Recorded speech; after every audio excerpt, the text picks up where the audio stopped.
Further update आता है तो। अच्छा, अब बातचीत करते हैं कुछ मैनेजमेंट से भी। हमारे साथ गेटवे डिस्ट्री पार्क्स के सीएमडी प्रेम किशन दास गुप्ता सर मौजूद हैं। गुप्ता सर नमस्कार, स्वागत है आपका कार्यक्रम में। कंपनी के नंबर्स में देख रहा था, वाई बेसिस पर स्लगिश काइंड ऑफ नंबर्स आपको प्रॉफिटेबिलिटी साइड पे दिखाई पड़े हैं, और क्यू ऑन क्यू बेसिस पे थोड़ा बहुत इंपैक्ट इस क्वार्टर के नंबर्स में इनपुट कॉस्ट का देखने को भी मिला है।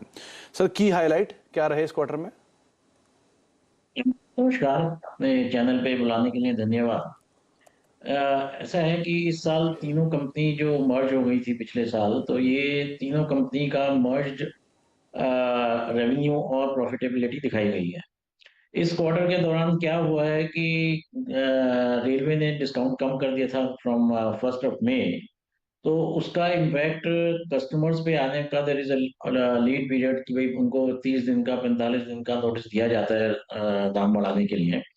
तो वो इस क्वार्टर में 1 महीना 1.5 महीना आपको लगा अपना टैरिफ बढ़ाने में।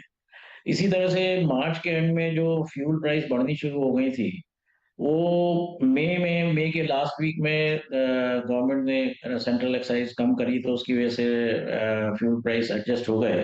तो वो बढ़ोतरी हम जो सोच रहे थे वो उस पीरियड में वो नहीं मिली, और उस पर्टिकुलर 2 महीने में हमारे फ्यूल एक्सपेंसेस काफी हाई रहे। तीसरी चीज ये है कि चाइना में कोविड सिचुएशन से बहुत सारे पोर्ट्स बंद हो गए थे, और वो जो अराइवल्स उन पोर्ट से इंडिया के लिए था, हमारे सीएफएस में या आईसीडी में जो आना था, वो लगभग रुक ही गए, और अब वो आने शुरू हुए हैं जुलाई के महीने में। तो ये सारे कारण हैं जिसकी वजह से पहले क्वार्टर में रेवेन्यू कम रहा, उसी के हिसाब से EBITDA भी थोड़ा, रेवेन्यू बढ़ा है लेकिन 4 से 5% बढ़ा है, और इसी तरह EBITDA भी बढ़ा है। या EBITDA बराबर रहा है क्योंकि उसमें कुछ खर्चे, मर्जर रिलेटेड खर्चे जो होते हैं वो Q1 में हमने पे करे हैं। अच्छा सर, जो railway linked inland container depot business यानी आईसीडी बिजनेस जो है, वो बेसिकली एक अच्छा क्रूशल रिवाइवल दिखा रहा है, एक अच्छा मूव वहां पर आ भी रहा है। सो एज वी स्पीक, यानी कि Q1 के नंबर्स के बाद जो Q2 की अभी सिचुएशन है, प्रिवेलिंग सिचुएशन है, वहां पर कैसे नंबर वहां पर आते हुए दिखाई पड़ रहे हैं आईसीडी बिजनेस के, और क्या ग्रोथ ड्राइवर यहाँ पे रहेंगे गोइंग फॉरवर्ड? देखिए, Q1 में भी, क्योंकि अब हमारे मर्ज्ड फाइनेंशियल्स हैं, तो उसमें रेलवे का और सीएफएस का हम बाइफरकेशन नहीं कर रहे जो पहले अलग अलग कंपनी में देते थे। पर आपके दर्शकों को ये बता दूं कि रेल में पहले क्वार्टर में 13% की बढ़ोतरी हुई है, जबकि सीएफएस बिजनेस में 12% की घटत हुई है। तो रेल का बिजनेस आगे आने वाले टाइम में भी, अभी जैसे जुलाई में मैंने कहा कि अराइवल्स आने शुरू हो गए हैं, और मेरे को पूरी उम्मीद है कि ये क्वार्टर Q2 और आगे आने वाला भी क्वार्टर अच्छा जाएगा, क्योंकि डीएफसी लगातार नए सेक्शंस प्रोवाइड कर रही है। हर हर 3 महीने में 100 किलोमीटर 150 किलोमीटर के सेक्शन रेडी हो जाते हैं। तो मुंद्रा और पिपावा के लिए जो एनसीआर से जो रूट्स हैं, जहां पर भी डबल स्टैक, जैसे हम हमारा ICD Garhi Harsaru hub and spoke model में ऑलरेडी डबल स्टैक कर रहा है। तो ये जैसे ही पूरा तैयार हो जाता है, स्पीड बढ़ेगी, उससे मतलब टर्न अराउंड टाइम बढ़ेंगे और प्रोडक्टिविटी बढ़ेगी। तो ये आगे आगे आने वाले में टाइम में रेल बिजनेस की बढ़ोतरी काफी रहेगी, और सीएफएस बिजनेस स्टेबल रहेगा।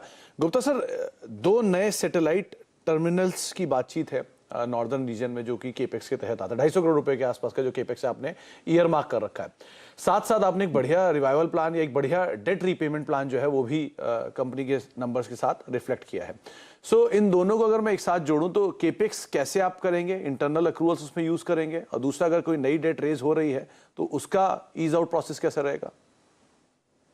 देखिए, जो 250 करोड़ की इन्वेस्टमेंट है वो अगले 12 महीने में जैसे होने वाली है, तो उसमें 50% तो हम अपने कैश फ्लो से करेंगे, और 50% नया टर्म लोन लेंगे। जो हमारी इस साल की कमिटमेंट्स हैं या अगले साल की जो लॉन्ग टर्म टर्म लोन जो है, उसकी रीपेमेंट शेड्यूल हमारे पास है। तो डेट घटता जाएगा, लेकिन नए प्रोजेक्ट्स के लिए हम नया प्रोजेक्ट लोन लेते रहेंगे, क्योंकि सारा कैश फ्लो अगर हम कैपेक्स में ही डाल देंगे, तो हमारे को और किसी एक्टिविटी के लिए, डिविडेंड पे करने के लिए या और भी कोई मतलब खर्चे आते हैं, तो वो उसके लिए हमारे पास कैश रिजर्व नहीं रहेंगे, जो कि हम अपने पास रखना चाहते हैं। ओके। और डेट जो है वो EBITDA से लेस देन 1 ही रहेगा। अच्छा, गुप्ता सर, एक लास्ट सवाल रहेगा, क्योंकि ये लास्ट क्वार्टर में हमने फ्यूल कॉस्ट या बाकी इनपुट कॉस्ट का एक बड़ा हायर साइड पे इम्पैक्ट देखा है, इनपुट कॉस्ट का बेसिकली। तो यहां से अब अभी प्रिवेलिंग सिचुएशन क्या है? क्या उतनी ही हायर साइड पे इनपुट कॉस्ट है, या at least Q on Q basis पे हम उसे थोड़ा ईज आउट होते हुए देखेंगे? नहीं, देखिए रेलवे का तो जो इनलैंड हॉलेज चार्ज था वो 5% डिस्काउंट रेलवे ने विड्रॉ कर लिया था 1 मई 2022 से, तो वो उसका इम्पैक्ट हमने आगे पास ऑन कर दिया है कस्टमर्स को। और जो फ्यूल का भी जो एक बार दाम बढ़ा था और फिर घटा, तो जो भी उसका नेट इफेक्ट रहा है वो भी हमने कस्टमर को पास ऑन कर दिया है। तो हमारी जो इनपुट कॉस्ट बढ़ी थी Q1 में, वो Q2 में पूरी तरह से लागू हो जाएंगी। ओके, चलिए, बहुत बहुत शुक्रिया गुप्ता सर, हमारे साथ मौजूद रहने के लिए, विस्तार पे, नंबर्स पे बातचीत करने के लिए और अपना समय में देने के लिए, हमसे चर्चा करने के लिए बहुत बहुत शुक्रिया सर। लौटते हैं मार्केट्स के ऊपर। करीब करीब 17,229 यानी डे लोस के आसपास अभी भी मार्केट कामकाज कर रहा है। 118 अंकों की गिरावट निफ्टी में देखने को मिल रही है। एक भाई, तीनों खिलाड़ियों का पोर्टफोलियो आपकी स्क्रीन पर आता हुआ दिखाई पड़ेगा। शुरुआत करेंगे विभोर के पोर्टफोलियो के साथ, जहां पे उन्होंने आज ही एक स्टॉक ऐड किया है, ओरिएंट